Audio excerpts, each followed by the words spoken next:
नमस्कार दोस्तों, एग्जाम जीत में आपका स्वागत है। दोस्तों पिछले वीडियो में हमने जाना था रेट ऑफ रिएक्शन रासायनिक अभिक्रिया की दर के बारे में और आज हम जानने वाले हैं ऑर्डर ऑफ रिएक्शन अभिक्रिया की कोटि और उसकी मॉलिक्यूलरिटी आणविकता के बारे में। लेकिन उसको जानने से पहले एक क्वेश्चन कर लेते हैं, उसके बाद हम आज की क्लास हम कंटिन्यू रखेंगे। यदि आपके एग्जाम में एक क्वेश्चन दिया रेट ऑफ रिएक्शन से, यदि रेट ऑफ रिएक्शन के आपको क्वेश्चन दिया A+2B गिव्स C+D, आपको एक केमिकल रिएक्शन दिया। इस केमिकल रिएक्शन में एक ही कंसंट्रेशन, एक ही सांद्रता को यदि दोगुना कर दिया जाता है, एक ही कंसंट्रेशन को दोगुना कर दिया जाता है और बी की कंसंट्रेशन को भी क्या कर देते हैं, दोगुना कर दिया जाता है, तब आपको क्वेश्चन पूछा रेट ऑफ रिएक्शन इस रासायनिक अभिक्रिया की दर क्या होगा।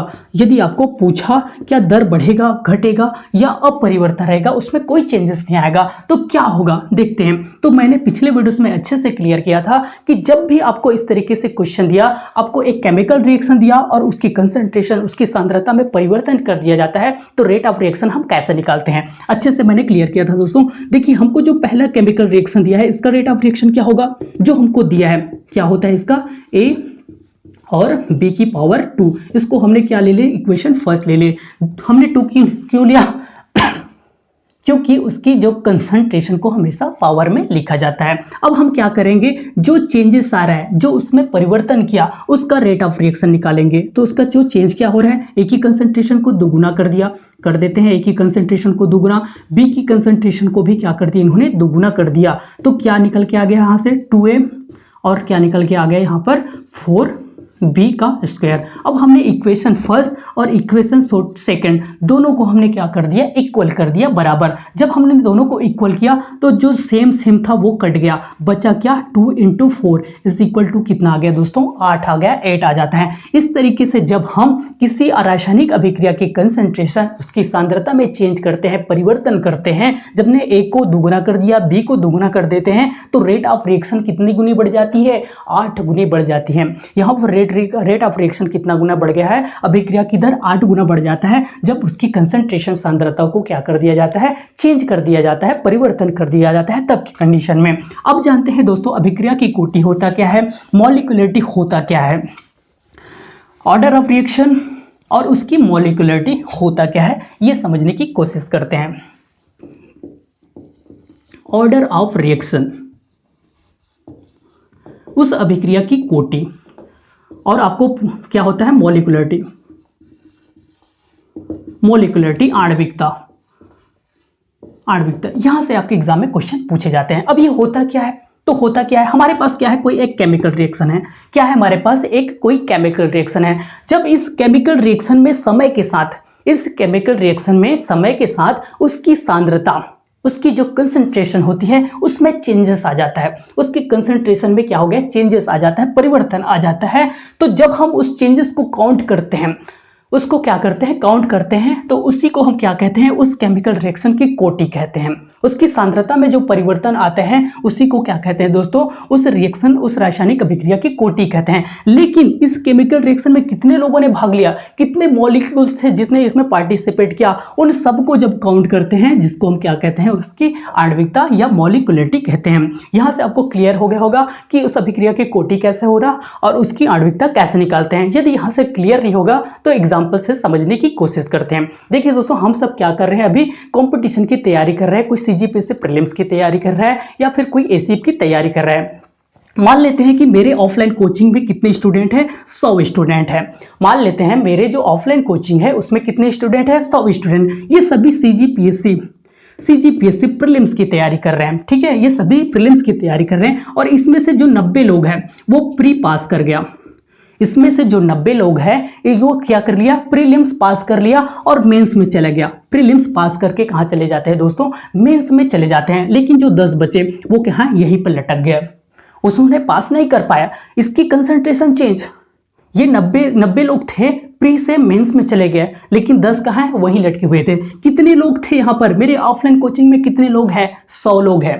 मतलब यहाँ पर जो केमिकल रिएक्शन क्या हो रहा है, 100 में से 90 ने पास किया, पास होके आगे बढ़ गए और 10 वहीं पलट के हुए।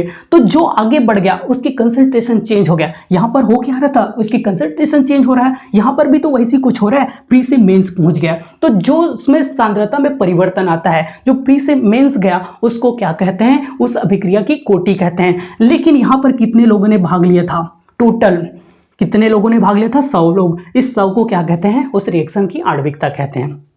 क्लियर हो गया होगा कि आणविकता क्या होता है और उस अभिक्रिया की कोटि क्या होता है। मतलब किसी अभिक्रिया की कंसंट्रेशन सांद्रता में चेंज आ जाता है समय के साथ, कंसंट्रेशन में चेंज आ गया है समय के साथ, तो उसको कोटि बोलेंगे। और उस केमिकल रिएक्शन में जितने भी लोग भाग लेंगे, जितने भी मॉलिक्यूल्स भाग लेते हैं, उन सबको क्या कहते हैं, उस अभिक्रिया की आणविकता या फिर मॉलिक्यूलरिटी कहते हैं। ठीक है, ये चीज आपको क्लियर हो गया होगा।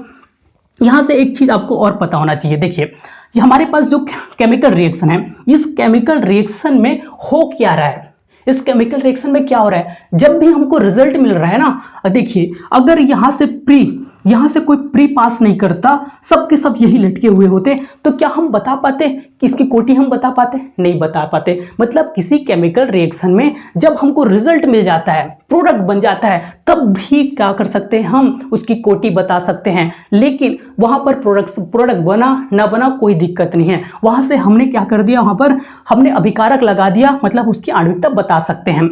लेकिन जब तक रिजल्ट नहीं आएगा तब तक उस अभिक्रिया की कोटि नहीं बता सकते हैं। इसका मतलब यह है कि जो अभिक्रिया की कोटि है, order of reaction, order of क्या है, ऑर्डर ऑफ रिएक्शन है, वो ऑर्डर ऑफ रिएक्शन को क्या कहते हैं, एक प्रैक्टिकल वैल्यू है, एक क्या है, एक प्रैक्टिकल वैल्यू है, एक प्रायोगिक मान है। ऑर्डर ऑफ रिएक्शन क्या है, एक प्रायोगिक मान है, मतलब जब तक रिजल्ट नहीं आएगा तब तक हम कोटि नहीं बता सकते। लेकिन जो आणविकता है ये क्या है, एक सैद्धांतिक मान है, एक क्या है, ये एक टेक्निकल वैल्यू है, सैद्धांतिक मान है। अर्थात जहां क्या होता है, A+B, देखिए A+B कोई कंसंट्रेशन है, अभिकारक है, और इस A+B की अभिकारक को क्या बता दिया, हम सीधे सीधे बता देते हैं कि वो उसकी क्या है, आणविकता है। लेकिन जब तक हमको रिजल्ट नहीं मिलेगा तब तक उस चीज की कोटि हम नहीं बता सकते। इस तरीके से आप समझ सकते हैं दोस्तों कि ये क्या होता है, ये उसका एक डिफरेंस है कि जो अभिक्रिया की कोटि क्या होता है, एक प्रैक्टिकल वैल्यू है, और मॉलिक्यूलरिटी क्या होता है, उसका सैद्धांतिक वैल्यू होता है। ठीक है, अब जानते हैं कि इस अभिक्रिया की कोटि से आपके एग्जाम में क्वेश्चन कैसे आते हैं। अब यहाँ पर कुछ अभिक्रिया की कोटि होता है, 0 ऑर्डर रिएक्शन होता है, फर्स्ट ऑर्डर रिएक्शन होता है, थर्ड ऑर्डर रिएक्शन होता है, nth ऑर्डर रिएक्शन होता है। तो ये होता क्या है, तो फर्स्ट ऑर्डर रिएक्शन में होता क्या है, तो जब भी किसी अभिक्रिया में, किसी केमिकल रिएक्शन में उसका रेट, जब किसी केमिकल रिएक्शन में उसका रेट 1 मॉलिक्यूल्स, एक अणु क्या हो जाता है, एक अणु पर डिपेंड करता है। मतलब है किसी का रेट है वो एक मॉलिक्यूल्स उसके एक अणु पर डिपेंड करता है, वो फर्स्ट ऑर्डर रिएक्शन, 2 मॉलिक्यूल्स पर डिपेंड कर रहा है सेकंड ऑर्डर रिएक्शन, 3 मॉलिक्यूल्स पर डिपेंड कर रहा है थर्ड ऑर्डर रिएक्शन, और कोई रेट है, कोई केमिकल रिएक्शन में रेट है उसके मॉलिक्यूल्स पर डिपेंड नहीं करता, कोई रेट है उसका मॉलिक्यूल्स पर डिपेंड नहीं करता, वो क्या होता है, 0 ऑर्डर रिएक्शन। देखते हैं यहां से, अब देखते हैं हम 0 ऑर्डर रिएक्शन जानते हैं। 0 ऑर्डर रिएक्शन क्या होता है, ये शून्य अभिक्रिया की दर, शून्य अभिक्रिया की कोटि, सॉरी शून्य अभिक्रिया की कोटि क्या होता है। मान लेते हैं हमारे पास क्या क्या है, एक कोई क्या है, अभिकारक है, रिएक्टेंट है, बन क्या रहा है, प्रोडक्ट, बन क्या रहा है दोस्तों, प्रोडक्ट। तो इसका रेट ऑफ रिएक्शन क्या होगा, इसका रेट ऑफ रिएक्शन क्या होगा कि a की पावर 0, के a की पावर 0। क्यों, क्योंकि इसकी कंसंट्रेशन रेट ऑफ इसका, देखिए यहां पर जो अभिकारक है, इस अभिकारक की सांद्रता क्या होती है, समय के साथ कम हो रही है। इस अभिकारक की सांद्रता समय के साथ क्या हो रहा है, कम हो रहा है, समय के साथ कम हो रहा है, लेकिन रेट ऑफ रिएक्शन पे कोई फर्क नहीं पड़ रहा है।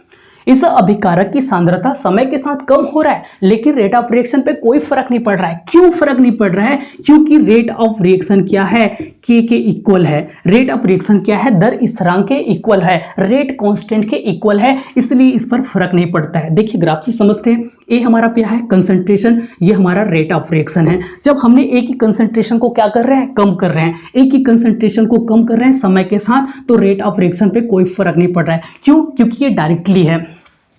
ए को हम समय के साथ कम कर रहे हैं तो कोई फर्क नहीं पड़ रहा है। अब यदि आपको मैंने क्वेश्चन पूछा, क्या ROR रेट ऑफ रिएक्शन समय पे डिपेंड करता है, क्या रेट ऑफ रिएक्शन समय पे डिपेंड करता है, नहीं करता। रेट ऑफ रिएक्शन समय पे डिपेंड नहीं करता, ताप दाब आयतन पे डिपेंड करता है, लेकिन समय पे डिपेंड नहीं करता है। तो 0 ऑर्डर रिएक्शन का ग्राफ इस तरीके से बनेगा, 0 ऑर्डर रिएक्शन का ग्राफ ऐसे बनेगा। अब बात करते हैं फर्स्ट ऑर्डर रिएक्शन। अब बात करते हैं दोस्तों first order reaction. First order reaction का ग्राफ कैसे होगा देखना। फर्स्ट ऑर्डर रिएक्शन कैसे होगा, ये हमारे पास क्या है, कोई रिएक्टेंट है, बन क्या रहा है, प्रोडक्ट।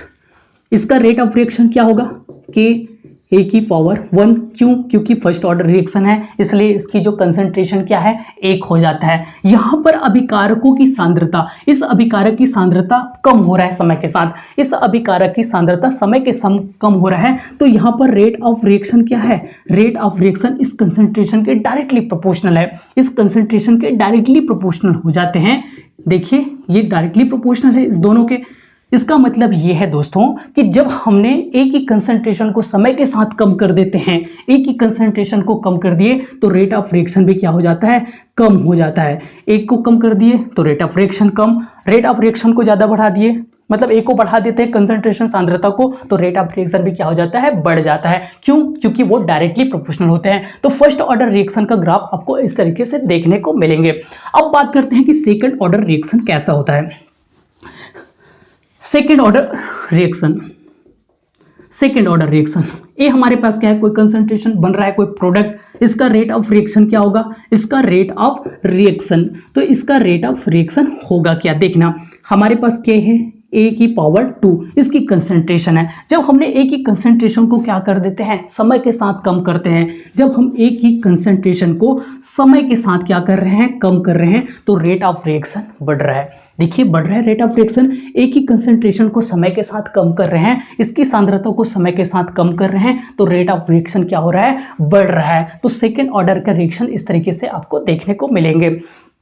ग्राफ इस तरीके से बनेगा। तो यहां से आपको एग्जाम में पूछा जा सकता है, ग्राफ दे दिए रहे, इनमें से कौन सा फर्स्ट ऑर्डर रिएक्शन है, कौन सा first order, second order, third order reaction है, 1/2 ऑर्डर रिएक्शन। देखिए एक चीज याद रखना, जो रेट है अभिक्रिया की कोटि, जो ऑर्डर है वो ऑर्डर क्या हो सकता है, -1/2 +1/2 0 हो सकता है, लेकिन जो मॉलिक्युलरिटी होते हैं, जो आणविकता होता है वो 0 नहीं हो सकता।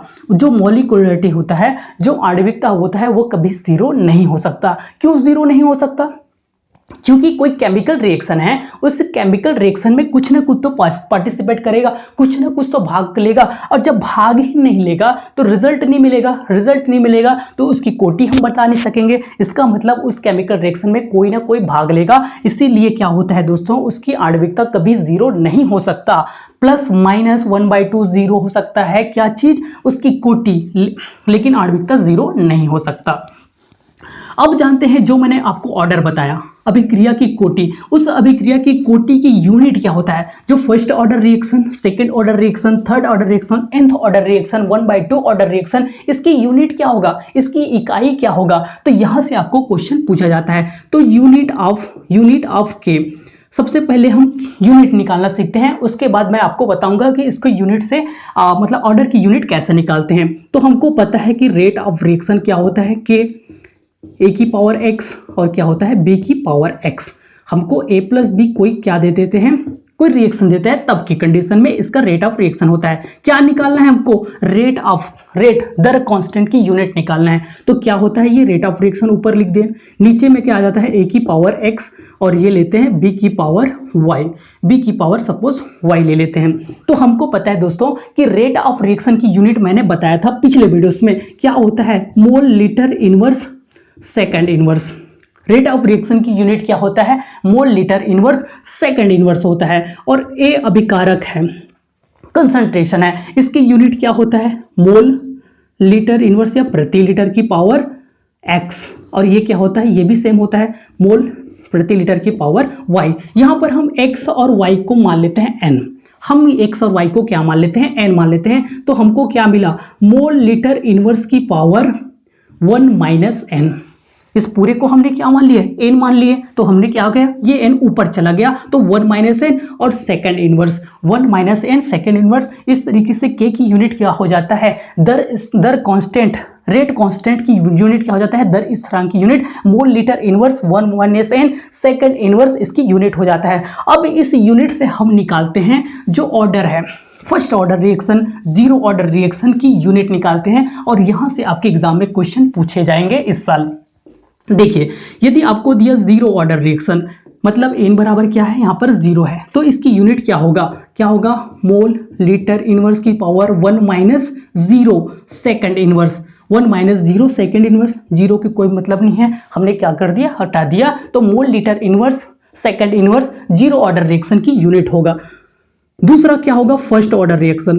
फर्स्ट ऑर्डर रिएक्शन मतलब n बराबर 1, n बराबर 1 क्या हो जाता है, इसके निकाल लेते हैं, तो mole litre inverse 1 minus 1 second inverse, ये क्या हो गया पूरा 0, इसका मतलब बचा क्या, सेकेंड इनवर्स। तो यहां से आपके एग्जाम में क्वेश्चन पूछे जा सकते हैं दोस्तों, और पूछे जा रहे हैं, जो फर्स्ट ऑर्डर रिएक्शन की यूनिट से क्वेश्चन, सेकेंड ऑर्डर रिएक्शन की यूनिट से क्वेश्चन, थर्ड ऑर्डर रिएक्शन की यूनिट से क्वेश्चन, और nth ऑर्डर रिएक्शन की यूनिट से question, -1/2 order, +1/2 order, 0 order, nth order, इस तरीके से जितने भी ऑर्डर होंगे उस सब की यूनिट निकाल सकते हो। कैसे, इस रेट कांस्टेंट से। रेट कांस्टेंट की यूनिट क्या होता है, mole litre inverse 1 minus n second inverse.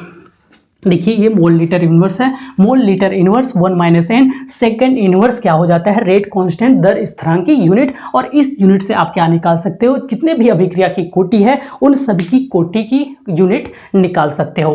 तो यहां से आपको क्लियर हो गया होगा कि हम यूनिट कैसे निकालते हैं। यहां तक आपको क्लियर है दोस्तों। अब बात करते हैं, आपको कोई केमिकल रिएक्शन दिया, आपको एक कोई भी केमिकल रिएक्शन दिया, उस केमिकल रिएक्शन में यदि पूछा, आपको क्या पूछा जा रहा है कि उसकी मॉलिक्यूलरिटी बताइए, उसकी अभिक्रिया की कोटि बताइए। लेकिन उसको जानने से पहले मैं आपको कुछ एसेप्शन अपवाद बता देता हूं। अपवाद, कुछ अपवाद है, कुछ अपवाद है। पहला अपवाद समझते हैं। आपको कोई गिफ्ट साइन दिया, हमको एरो का साइन दिया, उस एरो के साइन को आपको कोई कैटलिस्ट दिख गया, क्या दिख गया, यहां पर कोई कैटलिस्ट दिख गया, तब क्या करेंगे, जीरो ऑर्डर रिएक्शन क्या होगा, वो जीरो ऑर्डर होगा। कोई भी अभिक्रिया, उस अभिक्रिया के एरो में क्या दिख गया, कोई भी कैटलिस्ट दिख गया, H दिख गया, प्लांक नियतांक दिख गया, या Fe2O3 फेरिक ऑक्साइड, मोलिब्डेनम, कुछ भी आपको क्या दिख गया, कैटलिस्ट उत्प्रेरक दिख गया, तो जीरो ऑर्डर रिएक्शन। दूसरा एक्सेप्शन अपवाद क्या है, N2O5 nitrogen pentoxide, nitrogen pentoxide, hydrogen peroxide, hydrogen peroxide, nitrogen pentoxide, इसकी कंसंट्रेशन 2 है, इसके भी कंसंट्रेशन सांद्रता 2 है, मतलब इसकी कोटि 2 है। लेकिन इस दोनों की कोटि 2 होते हुए भी क्या है, ये फर्स्ट ऑर्डर रिएक्शन है। इस दोनों की कोटि 2 होते हुए भी क्या है, ये फर्स्ट ऑर्डर रिएक्शन है। यही उसका अपवाद है, यही एक्सेप्शन है। तीसरा एक्सेप्शन आपको देखने को मिलेंगे, कोई भी केमिकल रिएक्शन को में आपको पानी दिख गया, कोई भी केमिकल रिएक्शन में यदि आपको पानी H2O दिख गया, तो ये भी क्या हो गया, फर्स्ट ऑर्डर रिएक्शन हो जाएगा। तो ये भी क्या हो जाएगा दोस्तों, फर्स्ट ऑर्डर रिएक्शन हो जाएगा। इस तरीके से आपको 3 एक्सेप्शन मैंने आपको बताया, 3 अपवाद बताया। जब भी एरो के ऊपर कुछ दिखा, zero order reaction, N2O5 nitrogen pentoxide, hydrogen peroxide, first order reaction, पानी दिख गया, फर्स्ट ऑर्डर रिएक्शन। अब बात करते हैं क्वेश्चन, अब बात करते हैं क्वेश्चन।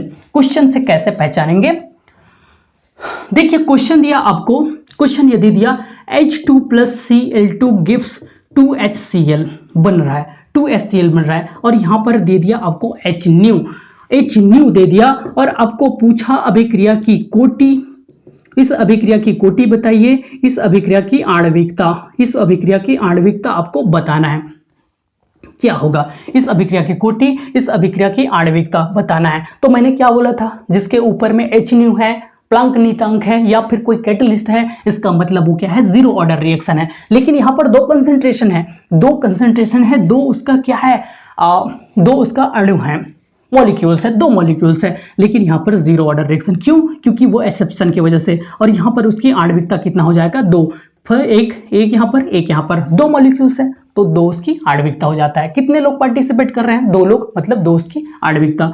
दूसरा क्वेश्चन दिया, यदि दूसरा क्वेश्चन दिया N2 plus 3H2 gives 2NH3, ammonia बनता है, क्या बन रहा है, अमोनिया। और यहाँ पर फेरिक ऑक्साइड Fe2O3, क्या हो रहा है यहाँ पर, Fe2O3, और क्या होता है यहाँ पर, मोलिब्डेनम क्या होता है दोस्तों, ये दोनों कैटलिस्ट के रूप में काम कर रहे होते हैं। अमोनिया बनाने की हैबर विधि में फेरिक ऑक्साइड और मोलिब्डेनम क्या होता है, कैटलिस्ट होता है अमोनिया बनने के लिए। तो यहाँ पर फिर वही है, यहाँ पर क्या हो जाता है, 0, और मॉलिक्यूलरिटी क्या हो जाता है, 3 और 1 4, मॉलिक्यूलरिटी यहाँ पर 4, इसमें क्या है एरो में ऊपर में आ गया कोई चीज, इसलिए हम क्या कर दे, इसके कोटि क्या हो गया है, 0 हो जाता है। और यदि क्वेश्चन दिया SO2 सल्फर डाइऑक्साइड को जब हमने ऑक्सीजन से रिएक्ट कराते हैं तो सल्फर ट्राइऑक्साइड मिलता है, सल्फर ट्राइऑक्साइड मिलता है, तो यहां से क्या हो जाएगा, N क्या हो जाता है, इसकी कोटि 2 और 1 3, और इसकी मॉलिक्यूलरिटी भी कितना 3, क्यों, क्योंकि यहाँ पर कुछ है ही नहीं है।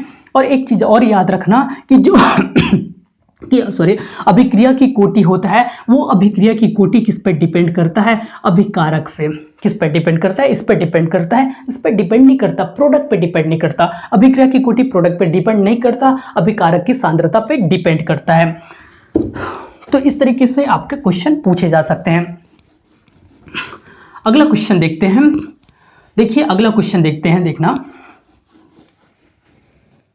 अगला क्वेश्चन दिया आपको CaOH ट्वाइस कैल्शियम हाइड्रोक्साइड। जब हमने कैल्शियम हाइड्रोक्साइड को क्या कर देते हैं, 2HCl के साथ रिएक्ट कराते हैं तो क्या मिलता है, प्रोडक्ट मिलता है। तो इसकी जो कोटि क्या होगा, इस रासायनिक अभिक्रिया की कोटि 1 और 2 3, मॉलिक्यूल्स 3, मॉलिक्यूलरिटी भी कितने 3 हो जाते हैं। और देते हैं CH3 COO C2H5 C2H5, जब हमको इसको रिएक्ट करा देते हैं H2O से रिएक्ट कराते हैं तो प्रोडक्ट मिलता है। जैसे ही H2O दिखा, N बराबर कितना 0, M बराबर कितना आ जाएगा 1 और 1 2। ठीक है, इस तरीके से आप क्या कर सकते हो दोस्तों, आप क्वेश्चन सॉल्व कर सकते हो। देखना आपको दिया है NaCl सोडियम क्लोराइड, जब हम सोडियम क्लोराइड को किससे क्रिया कराते हैं, AgNO3, किसे, सिल्वर नाइट्रेट। सोडियम क्लोराइड को सिल्वर नाइट्रेट से जब हमने रिएक्ट कराते हैं तो क्या मिल जाता है, हमको प्रोडक्ट मिल जाता है। तो सोडियम क्लोराइड सिल्वर नाइट्रेट क्या है, मॉलिक्यूलरिटी 2, N बराबर कितना 2, उस अभिक्रिया की कोटि भी क्या है 2 है। तो इस तरीके से आप क्या निकाल सकते हो दोस्तों, किसी रासायनिक अभिक्रिया की कोटि बता सकते हो, किसी रासायनिक अभिक्रिया की क्या बता सकते हो आप, उसकी मॉलिक्यूलरिटी बता सकते हो। अब देखते हैं एक डिफरेंट टाइप का क्वेश्चन देखते हैं, इसी में का एक डिफरेंट टाइप का क्वेश्चन देखते हैं जो आपके लिए थोड़ा सा अलग होगा।